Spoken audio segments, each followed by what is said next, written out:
Makutano. Bwana Yesu asifiwe. Bwana Yesu asifiwe. Wangapi mnaufurahia mkutano? Basi Mungu wa mbinguni awabariki. Leo ni siku yetu, siku ya 4 toka tumeanza mkutano wetu. Kwa majina yangu, kwa wale ambao hawanijui, naitwa mtumishi wa Mungu Boniface M. Inyambo. Na pia Mungu amenipa neema, ameniita kwenye wito wa kuhubiri mikutano ya Injili na semina. Kwa maana hiyo, wiki ijayo natarajia kuwa maeneo ya Geita, tapeleka Injili huko. Kikubwa ni kuniombea tu, ulikumbuke jina langu, ukumbuke na kuliombea. Paulo anasema mzidi kutuombea ili tupate kuwa na ujasiri na tupate kujua kuyafumbua mafumbo. Kwa hiyo maombi yako kwangu ni ya muhimu sana.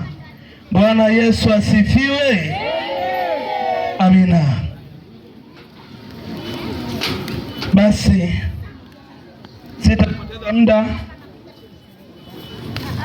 Leo tunazo dakika 20. Kila kunako kucha zinakuwa zinaongezeka.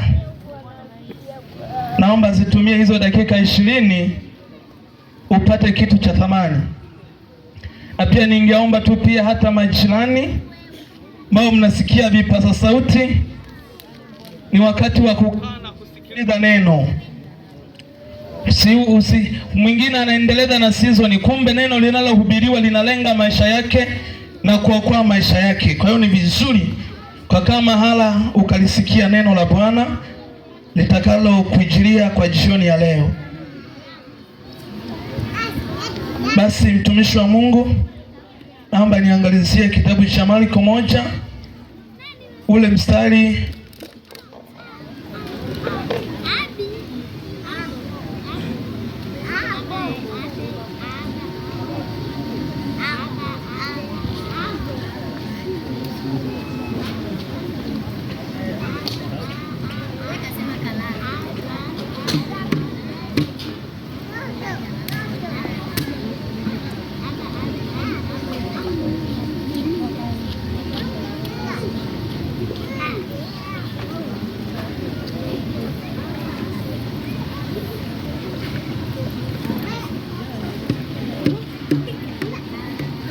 niangazie kitabu cha Luka 8 ule mstari wa 43 hadi 48.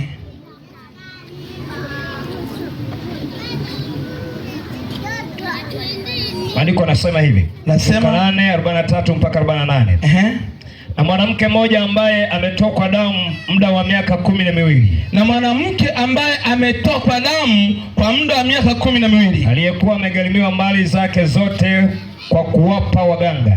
Aliyekuwa amegharimiwa mali zake zote kwa kuwapa waganga, asipate kuponywa na mtu awaye yote. Asipate kuponywa na mtu awaye yote. Alikwenda nyumbani kwake.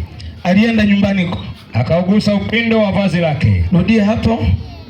Alikwenda nyuma yake, alikwenda nyuma yake, akagusa upindo wa vazi lake. Akagusa upindo wa vazi lake. Na mara hiyo kutoka damu kwake kulikoma. Na mara hiyo kutoka damu kwake kulikoma. Yesu akasema, ni nani aliyenigusa? Ni nani aliyenigusa?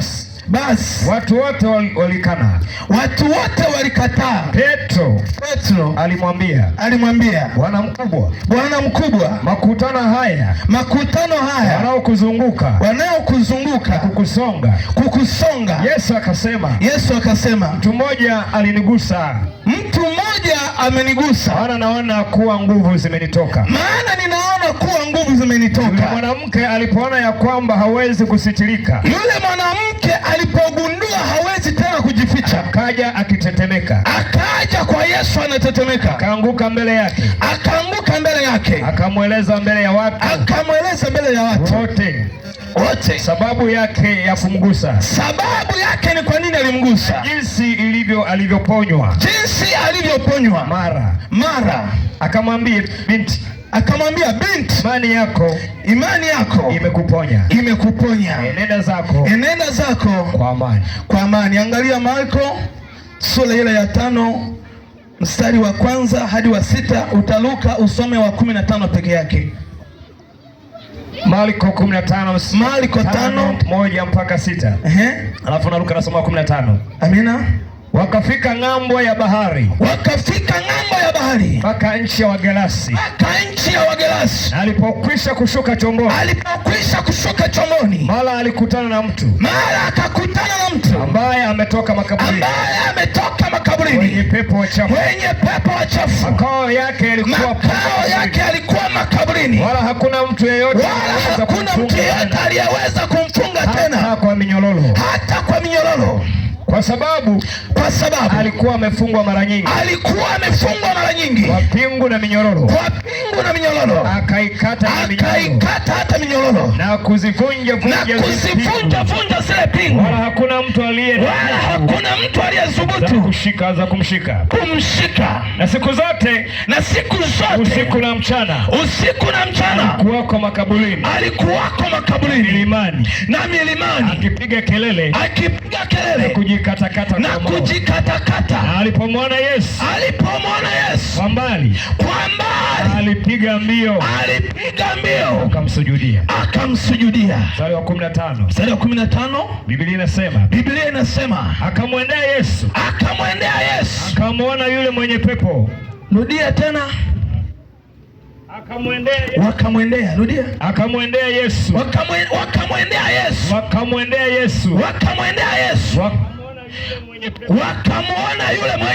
Wakamwona yule mwenye pepo. Ameketi. Amevaa nguo.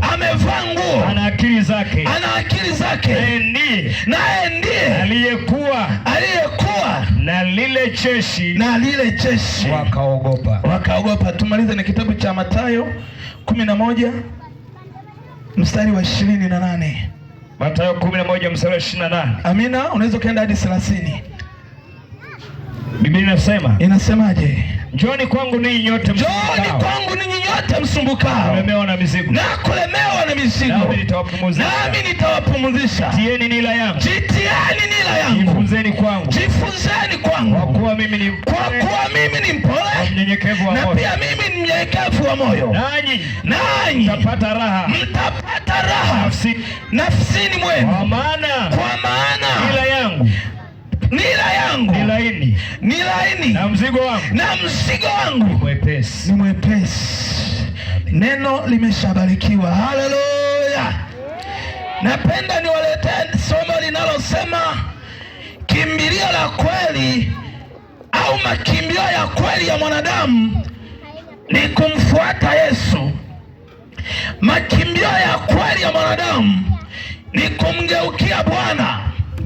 Makimbio ya kweli ya mwanadamu ni kumfuata Yesu. Kila mwanadamu aliyeumbwa, aidha aliyezaliwa, ndani ya moyo wake huwa kuna kitu kimewekwa kinaitwa makimbilio yako. Wakati likikufika jambo lolote, kuna mahala unaamini ukikimbilia utakuwa salama. Wengi wanategemea wazazi, wengi wanategemea ndugu, wengi wanategemea mifumo mbalimbali, wengine wanategemea makaunti yao ya benki, wengine wanategemea mali walizowekeza, ya kwamba likinifika jambo nitaenda mahala nipate kusaidika. Kuna habari tumejisoma kwenye Biblia, habari za mwanamke mmoja ambaye alikuwa na tatizo. Watu walikuwa wamewekea tatizo, alikuwa na tatizo la kutokwa damu. Wakati tatizo linayaingilia maisha yake, kabla ya tatizo kuyaingilia maisha yake, alikuwa na mume wake vizuri, alikuwa na watoto wake vizuri, alikuwa na biashara zake vizuri, alikuwa anaendesha mambo yake vizuri, mambo yake hayakuwa na shida kabisa. Lakini wakajitokeza watu walioamua kubadilisha maisha yake, wakampiga ugonjwa. Akashangaa, akawa ni mgonjwa mwezi wa kwanza, akawa ni mgonjwa mwezi wa pili, na alikuwa na tatizo la kutokwa damu. Akaendelea kuugua. Biblia vizuri, akakimbilia kwa waganga, akaenda kwa matabibu. Alikuwa na mifugo akauza, alikuwa na nyumba akauza, alikuwa na akiba akauza, alikuwa na kila kitu alichokuwa nacho akipeleka kwa wanadamu, lakini hakuna kulikomsaidia. Akaendelea kuwa na maisha magumu. Biblia inasema akafika wakati jamii yake ikamtenga, jamii yake ikamtenga. Hakuweza tena kuwa na mashosti, hakuweza tena kwenda bombani na mashosti, hakuweza kualikwa hata kwenye sherehe. Maana yake ofisini kwangu akasema, baba, mimi mahali hapa mbona nina miaka 27, wakati ananiambia eti ana miaka 27. Mimi nilitaka kumpa shikamo, nilijua ni mama mtu mzima, kumbe kuna watu wamemtupia vitu vya ajabu. Na akasema, hapa sijawahi kuolewa na wala sijawahi kuzaa. Nikamwambia, binti, sikiliza, wako watu waliobadilisha maisha yako, lakini tutalita jina la Yesu ambalo halijawahi kushindwa. Utarudi kwenye ubora wako. Akasema ni kweli. Nikamwambia ni kweli. Nikamsogeza kwenye madhabahu. Wakati nafanya huduma, wakalipuka pepo wengi sana, wanasema tumezuia asiolewe, wakasema tumemzuilia, wakasema tumemzuilia. Nikawaamuru kwa mamlaka, nikamwambia mwachie binti. Wakati alipoachiwa watu akafunguliwa, ndipo watu wakagundua kumbe alikuwa kweli binti. Kuna watu wanazeeka kabla ya wakati wao. Ana miaka 30, unatamani, yani unamwona kama anaelekea kwenye 60 vile. Haleluya! Maana yake shetani amefunga maisha ya mtu, amefunga maisha ya mtu. Yule binti tumemaliza kufanya huduma, ndani ya miezi 2 watatu tayari akaibuka mchumba kutoka Dar es Salaam, akaja akafuata kanuni ya dini, na mahala alikotokea binti wakafanya sherehe. Mpaka sasa ana familia yake. Wako watu leo wamefungwa, maisha yao yamefungwa, mambo yao hayaendi. Tatizo ni nini? Wako watu wamekuonea. Tumemleta Yesu anayesema, njoni kwangu ninyi nyote msumbukao na wenye kulemewa na mizigo, nami nitawapumuzisha. Ukitaka upumuzike, njoo kwa Yesu. Ukitaka mambo yako yabadilike, njoo kwa Yesu. Yule mwanamke alipojigundua, akaona tatizo hilo limemsumbua, tatizo hilo limemsumbua, hana hata marafiki wa kumsema naye. Akasema moyoni mwake, nimesikia habari za Yesu na nimesikia yuko mara fulani, koja nitatoka nijipenyeze, niende kinyume, maana nikienda hadharani watanifunga kamba. Mimi ni mwanamke najisi. Kwa kawaida ya Wayahudi, mwanamke aliyekuwa akitokwa damu alikuwa ni najisi. Ulikuwa uruhusiwi kula naye chakula, ulikuwa uruhusiwi kuchangia mavazi, ulikuwa uruhusiwi kukaa naye au kula naye au kutumia chombo alichokitumia, kwa sababu alikuwa ni najisi. Unaweza ukasema Inyambo sasa aliishi maisha gani? Alikuwa anafugwa kama nguruwe, walikuwa wanamletea chakula kwenye banda, wanamsogeza, anasogeza, anakula, maana alikuwa anatengwa na jamii. Nataka nikwambie, mwanamke akawaza moyoni mwake, nimemsikia Yesu mara fulani, nitaondoka bila kuuliza jirani, nitaenda bila kuulizia mtu yoyote. Nitakapofika nitagusa pindo la vazi lake, nina uhakika nitapona. Yule mama akainuka. Nataka nikwambie mtu wa Mungu, maamuzi ya kumfuata Yesu, usisubiri mpaka jirani yako akuruhusu, usisubiri mpaka mmeo akuruhusu. Ni maamuzi yachukue peke yako, ni maamuzi yaamue peke yako. Haleluya! Robo shakaraba. Yule mwanamke wakati ule akiwa anaondoka pale, Biblia inasema akajipenyesha, akafika mpaka kwa Yesu. Alipofika kwa Yesu, akagusa pindo la vazi. Yesu akashangaa, akasema, ninaona yuko mtu amegusa pindo, maana ninaona nguvu zimetoka. Wanafunzi wakamwambia, Bwana, mbona tuko wengi tunakugusa, lakini mbona unasema hivyo? Akasema, aliyenigusa si kama ninyi mnavyonigusa. Leo Yesu anatamani atoke moja aliye na tatizo aseme, katika mkutano huu lazima nimpokee Yesu ili afanye wokovu kwenye maisha yangu. Haleluya, haleluya, haleluya. Akagusa vazi la Yesu, Biblia inasema akafunguliwa. Mara ghafla kansa kutoka damu kukakomea hapo. Nini? Alichukua maamuzi sahihi, alijua mara pa kukimbilia, alielewa ni wapi nikimbilie. Wakati mwingine unasikiliza neno hili, lakini biashara yako imeweka kwenye kichumba, mambo yako hayaendi, watu wamekutenga. Tatizo sio wewe, tatizo kuna watu wamechezea maisha yako. Ukimpokea Yesu, anasema utakuwa salama, utapata furaha nafsini mwako. Haleluya. Watu wanakuwazia mabaya hujapata kuona. Watu wanaona, wanatamani uendelee kuharibikiwa. Kama una Yesu atakuweza zaidi. Kama una Yesu utaendelea kudidimia. Ukimpokea Yesu anakurudisha kwenye ubora wako. Tunazisoma habari za mgerasi mmoja ambaye yeye alikuwa akiwa katika hali ya ukichaa. Miaka mingi watu wamembadilishia, wamemrushia mapepo yasiokuwa na idadi. Biblia inasema makao yake yalikuwa ni makaburini, kila makitu alikuwa ni makaburini.